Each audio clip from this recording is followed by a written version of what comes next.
अस्सलामुअलैकुम viewers, welcome to किताब नगरी यूट्यूब चैनल। किताबों की नगरी में खुशामदीद। मैं हूँ आपकी होस्ट जिया खान और आज मैं आप लोगों के लिए लेकर आई हूँ किताब परी शाह के कलम से लिखा गया खूबसूरत किस्तवार नावल तेरे नाल इश्क एपिसोड नंबर 10।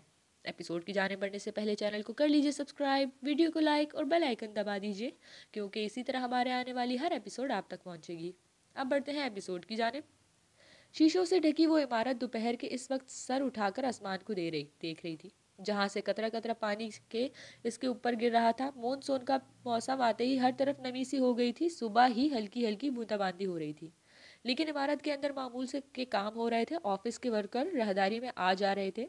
टाइपिंग की आवाज़, प्रिंटर की चलने की आवाज़, फ़ोन की घंटियां, साथ ही अब्बास के बोलने की आवाज़ आ रही थी, जो शायद किसी डिज़ाइन में गलती होने पे ऊंची आवाज़ में वर्कर को समझा रहा था। महक के ऑफिस में खामोशी थी। कंट्रोल चेयर पे बैठा वो सामने खड़ी लड़की पे की बात सुन रहा था, जो कुछ नए डिजाइन पर ब्रीफिंग दे रही थी। दफतन इसका फोन बजा। काम में खलल देखकर इसके माथे पे बल पड़े, लेकिन आबी के स्कूल से कॉल देखकर लड़की को मना करते कॉल उठा ली। अस्सलाम वालेकुम, महद आफंदी स्पीकिंग। फोन कान से लगाते संजीदगी से बोला। आगे से पता नहीं क्या कहा गया जिसको सुनकर इसको गुस्सा आ गया। ओके, आता हूँ, कहते इसने फोन बंद करते लड़की को जाने का इशारा किया और खुद भी उठकर बाहर निकल गया। अगले आधे घंटे में वो प्रिंसिपल ऑफिस में मौजूद था, जो बहुत सख्ती से आबी की शिकायत कर रही थी कि इसने एक बच्ची को मारा था। महक को गुस्सा आ रहा था प्रिंसिपल की बात सुनकर। इसके पास ही आबी सर झुकाकर खड़ी थी। मैं आबी की तरफ से माजरत करता हूँ मैम, नेक्स्ट टाइम ऐसा कुछ नहीं होगा। एक सख्त नज़र आबी पे डालकर जब से बोला, पहली दफ़ा ऐसा हुआ है तो मैं दरगुजर कर रही हूँ, लेकिन अगर नेक्स्ट ऐसा हुआ तो फिर आबी हमारे स्कूल में नहीं पढ़ सकती, प्रिंसिपल ने वार्निंग देते कहा। महज शुक्रिया कहता आबी का हाथ पकड़कर बाहर आ गया। बगैर एक लफ्ज़ कहे गाड़ी स्टार्ट करते इसने घर की राह ली। अबीर, अबीर।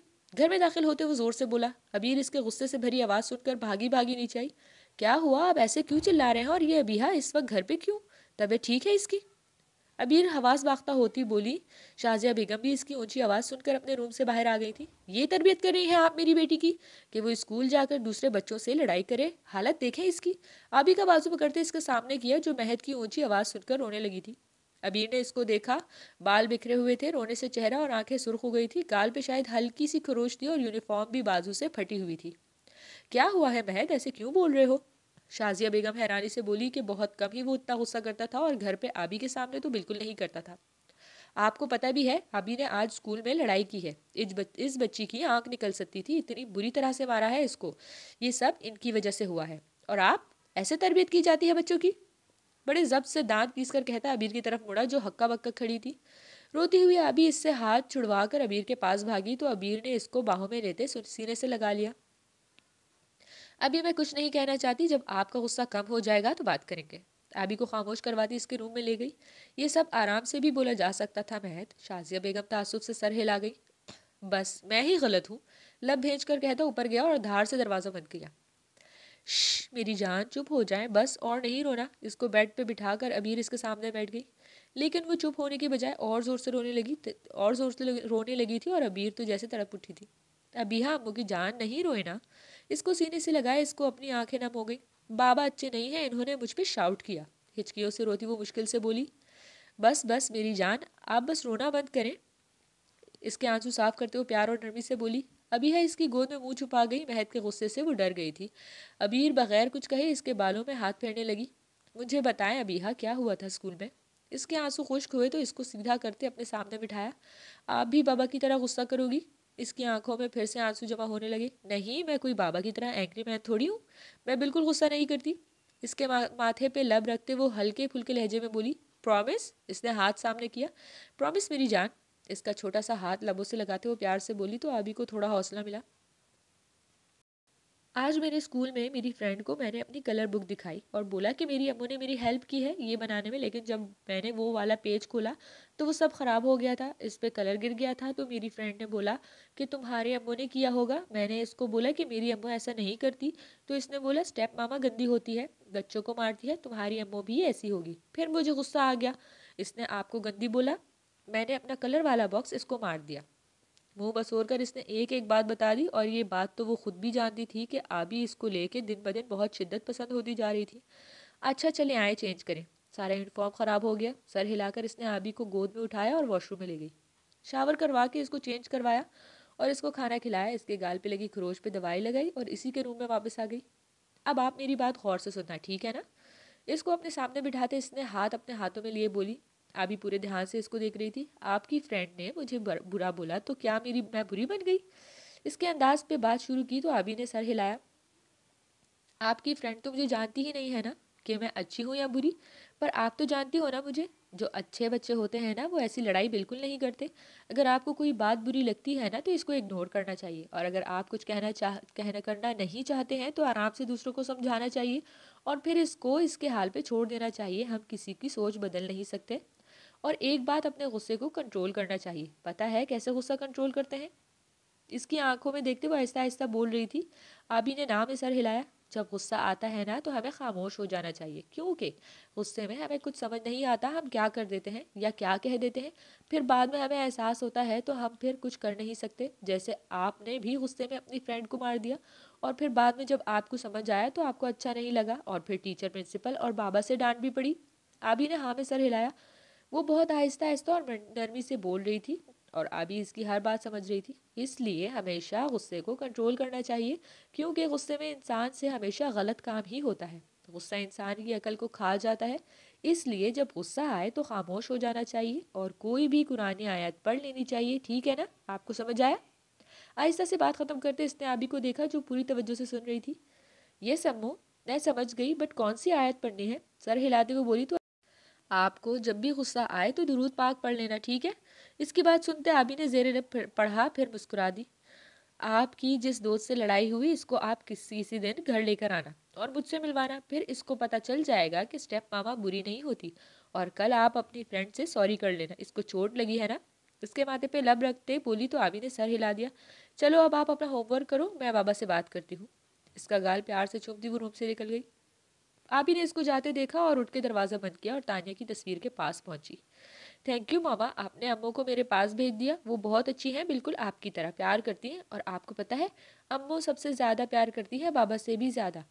राजदारी से कहते इसने इधर उधर देखा और फिर किसी को ना पाकर खिलखिला दी। रूम का दरवाज़ा खोलते इसने अंदर देखा तो सामने ही महज फ़ोन कान से लगाए माथे पे डेरों बल लिए किसी से बात कर रहा था।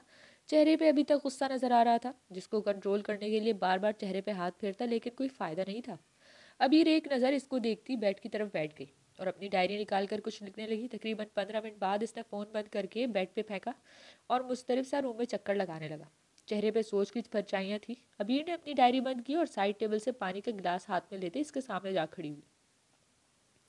इसको सामने खड़े देख महक के कदम रुके और सवालिया नजरें इसकी तरफ उठाई। पी लें, दिमाग ठंडा हो जाएगा। गिलास इसके सामने करते वो संजीदगी से बोली तो इसने बगैर कुछ कहे गिलास ले लिया और सोफे पे बैठ गया। अबीर आराम से चलती इसके पास आकर बैठ गई। महक ने गिलास खाली करके टेबल पे रखा और अबीर को देखा, जैसे पूछना चाहता हो कि क्या कहना है।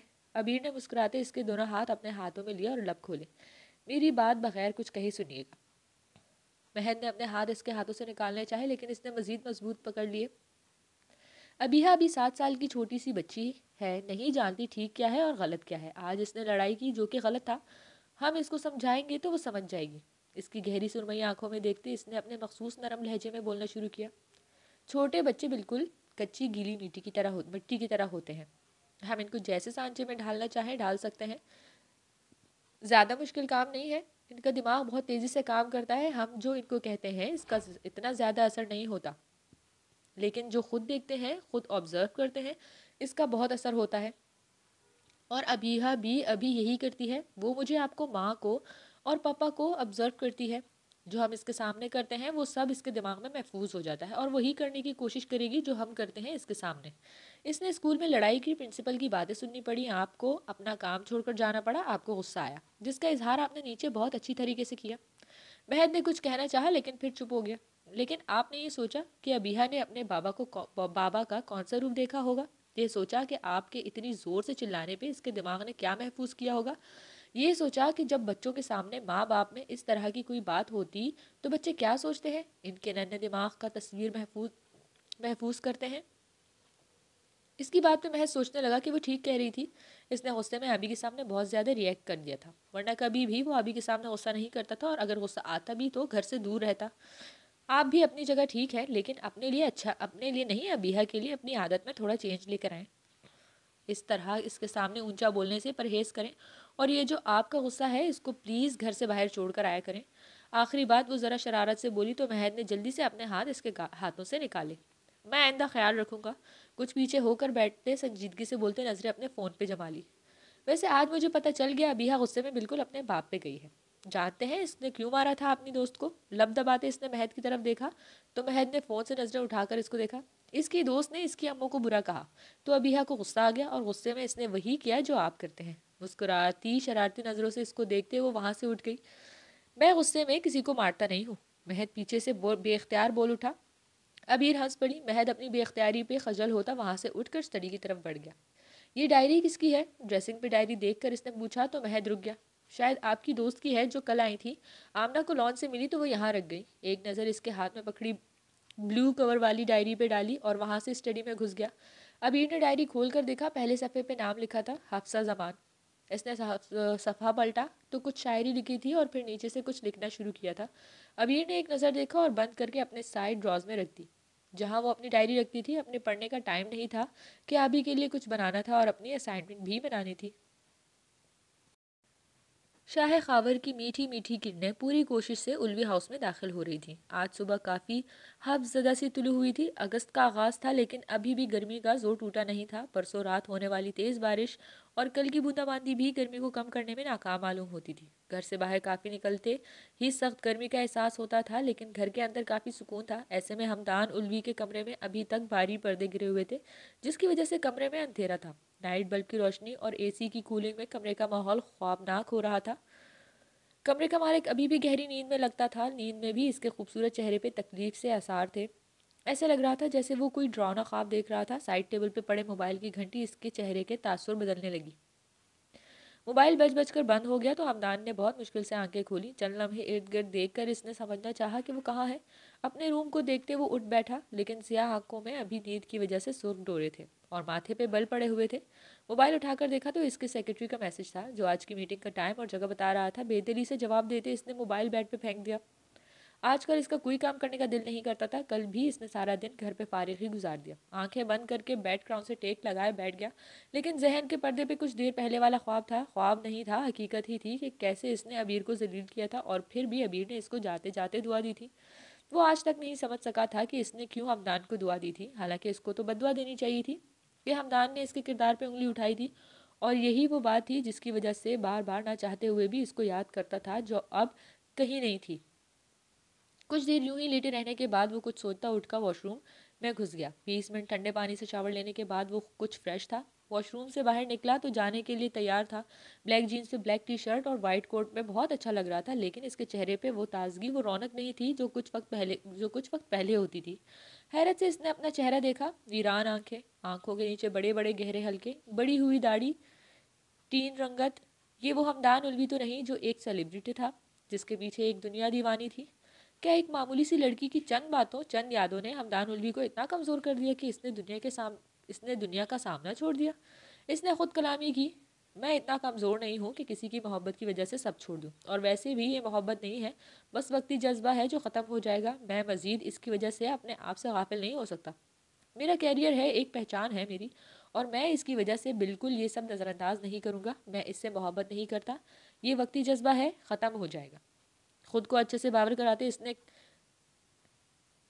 कंसीलर की डब्बी उठाई और आंखों के नीचे लगाने लगा। चंद लम्हों में इसके गहरे हल्के छिप गए। बाल सेट करके खुद पे परफ्यूम स्प्रे करता वो जाने के लिए तैयार था। मोबाइल उठाकर दरवाजे की तरफ बढ़ा तो किसी ने नॉक किया। वो रुक गया। आ जाओ अबीर। पता नहीं कैसे इसके मुंह से निकल गया। भाई मैं हूँ। महविश झिझक कर अंदर आई। वो अबीर का नाम सुनकर चौंक गई थी।